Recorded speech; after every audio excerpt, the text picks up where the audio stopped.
whenever you're copying a formula, you can either do an absolute or a relative referencing. For example, over here, let's say I want each and every item to have a discount of about 10. So what I can do is, let me just change all of these to dollar signs first. So I'm going to press dollar right here.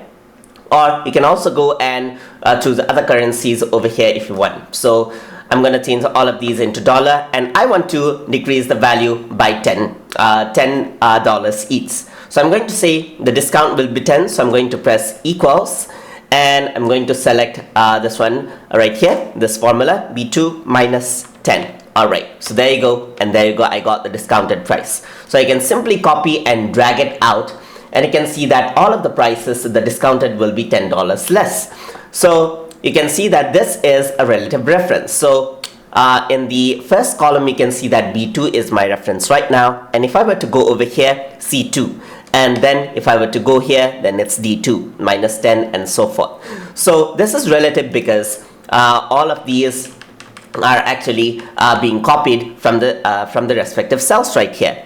But let's say I want absolute referencing. Let's say I want to decrease each and every item by 25% each, just like this. So I want everyone to be decreased by 25%.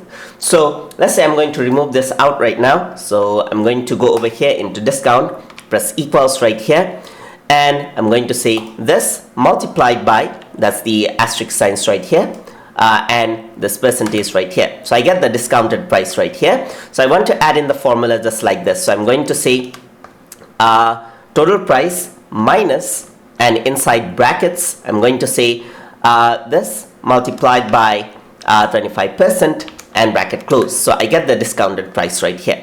But if I were to drag this across just like this, I want this to be decreased by 25% as well, but it is actually taking the value from this area right here, which is something which I do not want. I want an absolute reference in this case. That is, I want the formula to reference the 25% itself. So what I'm going to do is, I'm going to use something called absolute referencing.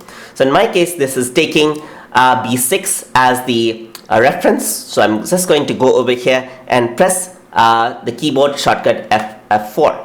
So if I were to press that, you can see that now $B$6 is being applied. So you can also manually type this, and that actually means that I'm going to take an absolute reference even if I copy the formula in the rows, just like the rows and columns. So I'm going to press enter, and I'm going to click and drag, and now you can see that every value has been decreased by 25%, just like this, and it is taking B6 as the reference point. That's the absolute reference, just like this. So instead of having to copy the formula over and over again, you can simply use the absolute reference, so that it's easier for you to copy formulas. So hope you guys learned something as always, and as always, please like, comment, share and subscribe.